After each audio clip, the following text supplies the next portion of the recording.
previous class we have discussed so many types of psychological tests like verbal test, non-verbal test, individual test, आपकी performance test. So today we will discuss another type of psychological testing, and that is speed and power test. Okay, psychological tests are also classified into speed and power test. In a speed test, there is a time limit within which the test taker is required to answer all the items. ये जो आपका जो test है, psychological test हैं, इनको speed और power दो तरह से हमने क्लासिफाइड किया है. जो स्पीड टेस्ट है वो क्या होता है, उसमें क्या करते हैं हम कि एक टाइम लिमिट सेट कर दी जाती है. जो जिसके ऊपर हम एक्सपेरिमेंट कर रहे हैं, जो हमारा सब्जेक्ट है, उसको जो टेस्ट आइटम्स दिए जाते हैं, जो क्वेश्चंस दिए जाते हैं, तो उसके लिए एक टाइम लिमिट सेट कर दी जाती है कि आपको इस टाइम लिमिट के अंदर ही आपको सारे आंसर्स देने हैं. तो वहाँ पर हम किस चीज़ को मेज़र कर रहे हैं, स्पीड को, कि कितने टाइम में वो कितने आंसर्स दे रहा है. तो वहाँ पर क्या हम मेज़र कर रहे हैं, speed. Okay, such a test evaluates the individual on the basis of time taken to answer the items accurately.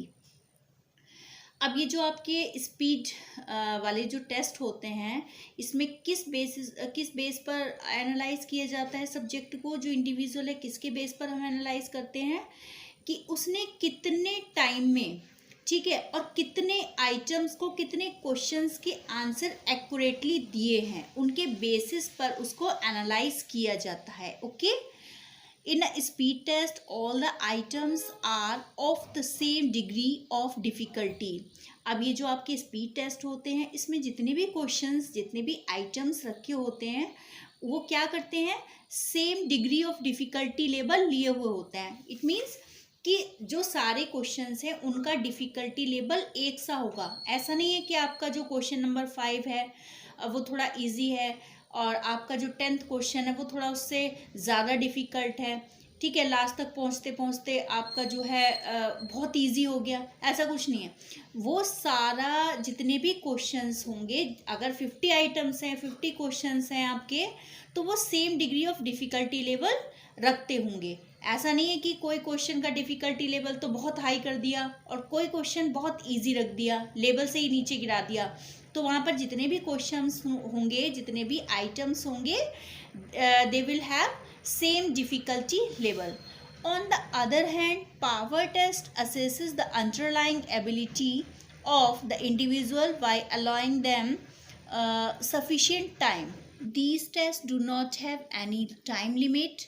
In a power test, the items are generally arranged to an increasing order of difficulty. If a person, for example, is unable to solve the 6th item, she or he will have difficulty in answering the subsequent items. It is, however, difficult to construct a pure speed or power test. Majority of the tests are a combination of both speed and power. अभी हमने यहाँ पर study किया था, जो speed test है उसमें क्या कर देते हैं, टाइम लिमिट सेट कर देते हैं.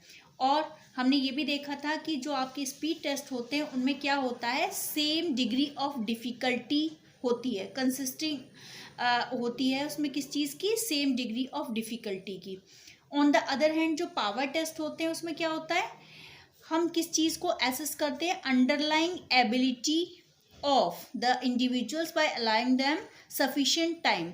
उसको एक सफिशिएंट टाइम दे दिया जाता है कि आप लीजिए, टाइम जितना भी आप ले सकते हैं ले लीजिए, लेकिन आपको जो है ये सारी चीज़ें इनको आंसर देना है. तो वहाँ पे क्या है कि हम टाइम लिमिट ख़त्म कर देते हैं, जो पावर टेस्ट हैं. और फिर हम क्या करते हैं, these test do not have any time limit. इनमें टाइम लिमिट हमने ख़त्म कर दी. अब the items are generally arranged in an increasing order of difficulty. और जो आइटम्स हैं, मीन जो क्वेश्चंस हैं, वो किस तरह से अरेंज करते हैं हम, उन इंक्रीजिंग ऑर्डर में. जो इंक्रीजिंग ऑर्डर होता है वो किस चीज़ का इंक्रीजिंग ऑर्डर है, आपका डिफ़िकल्टी का.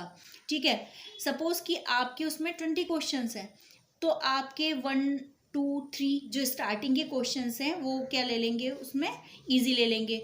फिर आपका 4th 5th 6th ये क्वेश्चन उससे थोड़ा हाई लेवल का रखेंगे। फिर धीरे धीरे धीरे धीरे जैसे ही हम ऊपर की साइड चलते चले जाएंगे, जैसे जैसे हम क्वेश्चंस को सॉल्व करते जाएंगे, हमारा डिफ़िकल्टी लेवल बढ़ता चला जाएगा और लास्ट में सबसे हार्डेस्ट क्वेश्चन होगा। ओके तो इसमें क्या होता है, जो क्वेश्चंस का पैटर्न है वो कैसा होता है, सेम नहीं होता, डिफ़िकल्टी लेवल सेम नहीं होती। While in the speed test जो डिफ़िकल्टी लेवल है वो सारे क्वेश्चंस का इक्वल होता है, सेम होता है।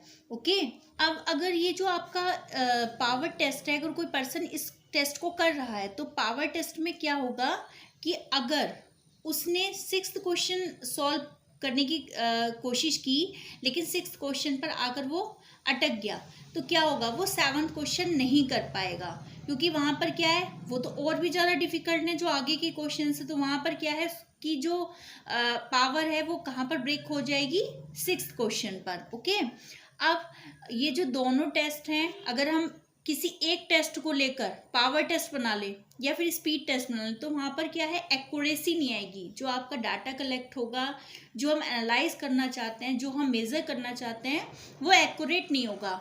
सो इसके लिए हमें क्या करना चाहिए, इन दोनों जो टाइप के जो टेस्ट हैं इनको मिलाकर एक ऐसा टेस्ट बनाना चाहिए जो इसकी भी क्वालिटीज़ ले ले और इसकी भी क्वालिटीज़ ले ले। तो इस तरह से जब हम एक मिक्सचर बना के एक टेस्ट बनाएंगे, साइकोलॉजिकल टेस्टिंग करेंगे, तो वो ज़्यादा एक्यूरेटली हमें रिजल्ट देगा। Okay While tests are often used in research and for making decisions about people, tests must be selected and used with great care.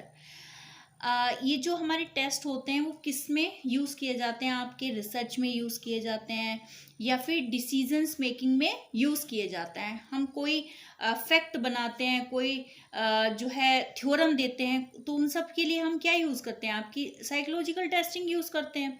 ठीक है, तो अब ये जो टेस्ट हैं जब ये इतने ज़्यादा इम्पॉर्टेंट होते हैं कि कोई रिसर्च के थ्रू हम थ्योरम बना रहे हैं या फिर डिसीजन किसी चीज़ के लिए हम दे रहे हैं या कोई परसेप्शन सेट कर रहे हैं, तो वहाँ पर ये जो टेस्ट हैं वो किस तरह से होंगे, test must be selected and used with great care.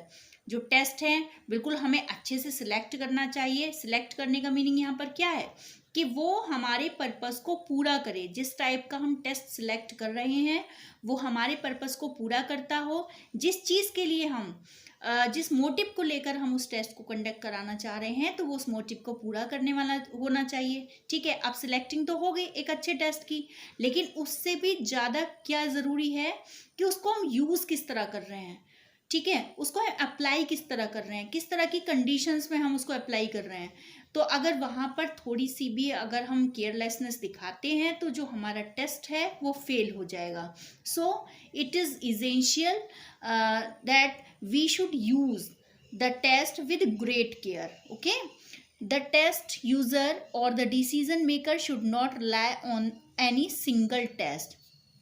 अब जो टेस्ट हम कंडक्ट करा रहे हैं और जो भी पर्सन है, जो डिसीजन मेकर है, वो किसी एक सिंगल टेस्ट के भरोसे पर नहीं रहना चाहिए उसको कि एक टेस्ट उसने कराया है, कोई भी एक सिंगल टेस्ट ले लिया, उसके बाद उसने अपना थ्योरम दे दिया कि ये थ्योरम है, या फिर एक चीज़ जो है उसने सेट कर दी कोई भी चीज़ कि भाई हमने ये टेस्ट किया, उसके बाद हमारे ये रिजल्ट है, उसके बेसिस पे मैं ये थ्योरम देता हूँ, तो वो चीज़ गलत है। वहाँ पर उसको क्या करना चाहिए, test data should be combined with information about a person's background, interest and past performance।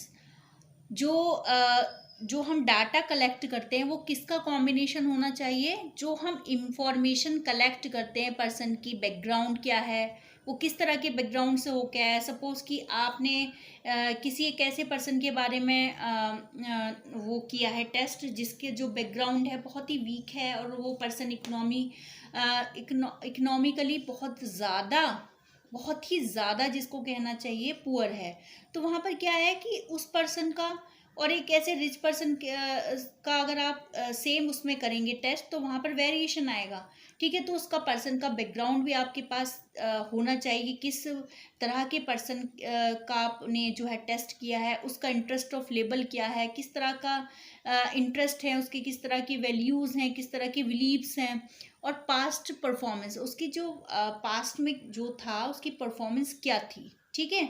तो ये सारी चीज़ें भी जब हम कोई टेस्ट बनाते हैं, टेस्ट का जो है डाटा कलेक्ट करते हैं, तो वहाँ पर ये सब चीज़ें भी हमें ध्यान में रखनी चाहिए, ओके।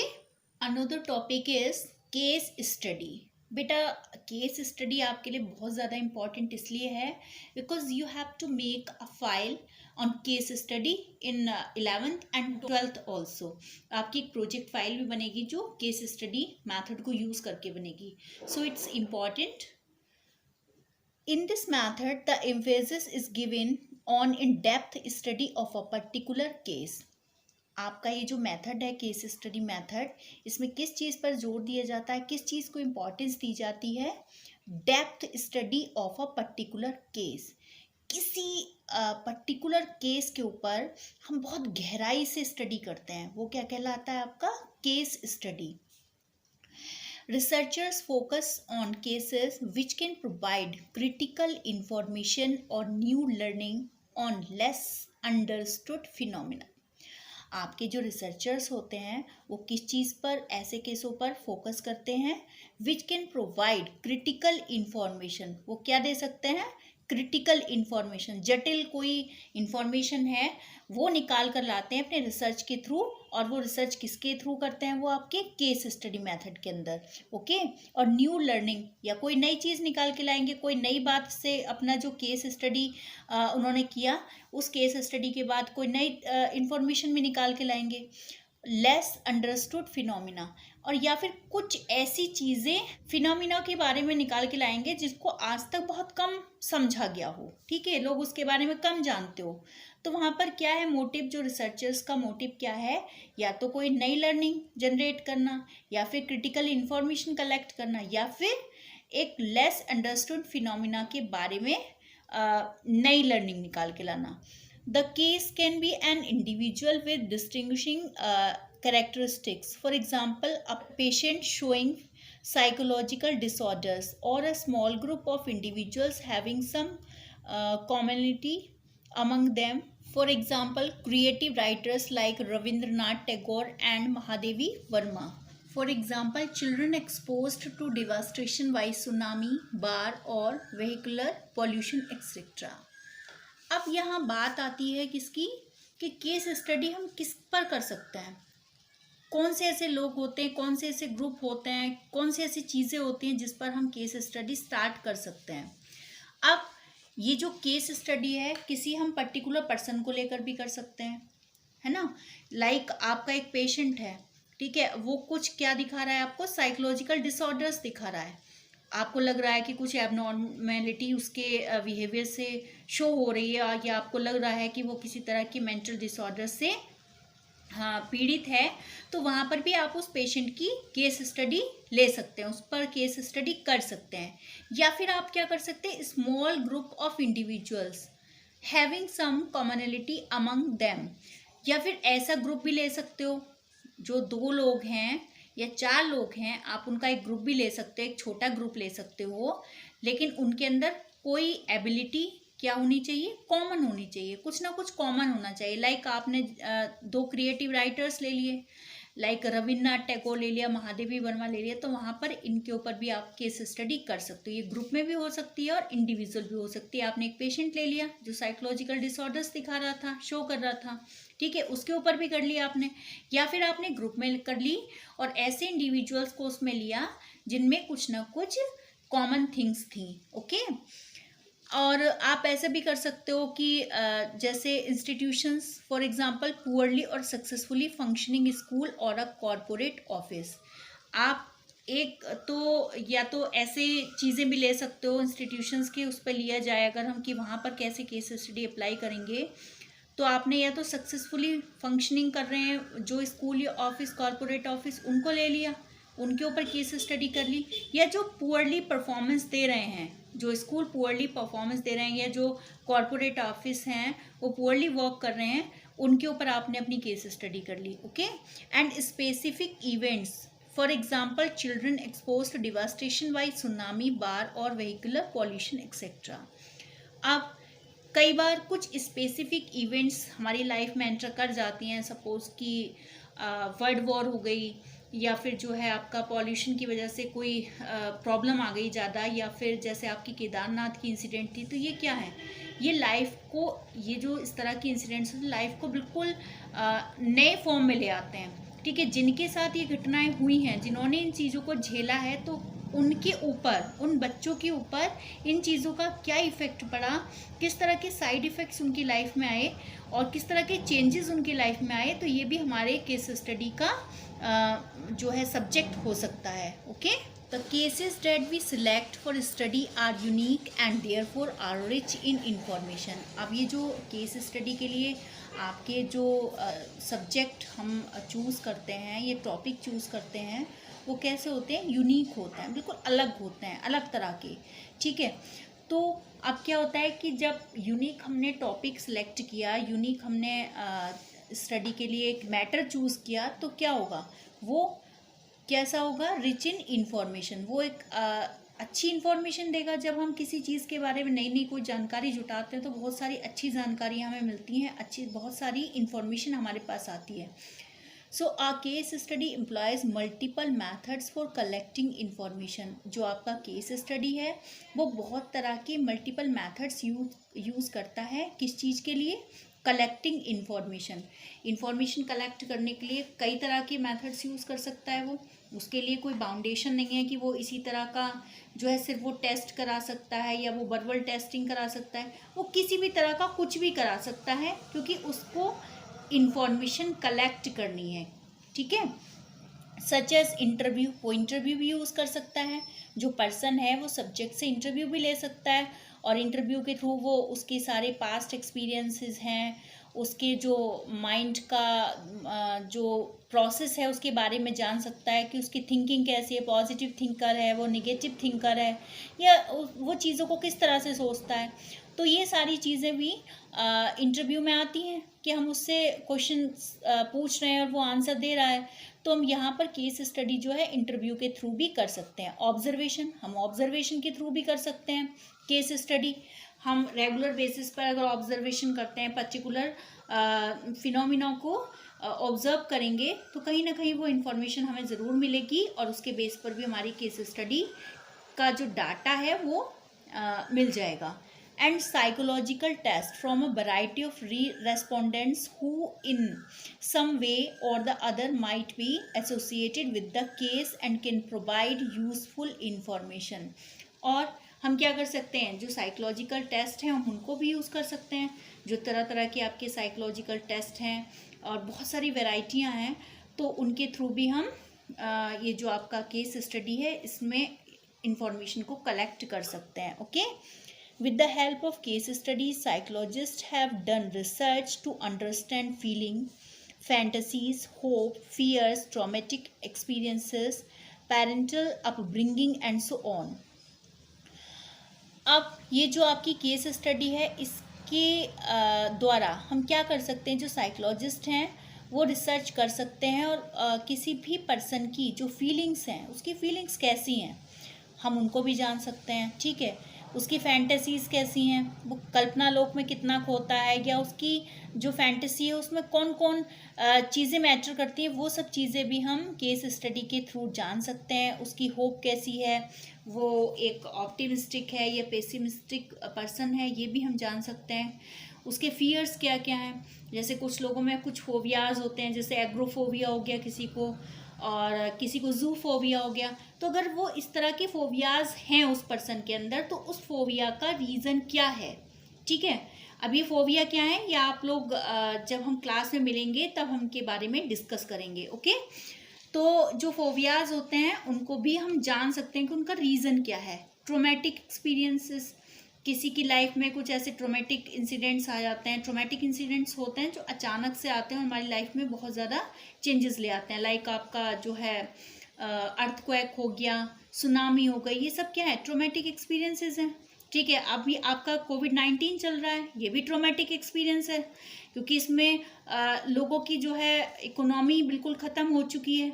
ठीक है, डिसबैलेंस हो गई है पूरी लाइफ। अगर पर्सन किसी घर के अंदर 2 फैमिली मेंबर कोविड-19 से अफेक्टेड हो गए, तो वहाँ पे क्या है, अगर डेथ भी हो जाती है और वो जो पर्सन है जिसकी डेथ हुई है वो पूरा फैमिली को सपोर्ट करने वाला है, उनकी लाइफ में ऐसा कोई पर्सन नहीं बचता जो फैमिली की इकोनॉमी संभाल ले, तो वहाँ पर क्या है, वो उस पर्सन के लिए क्या है, ट्रोमेटिक एक्सपीरियंसेस हैं।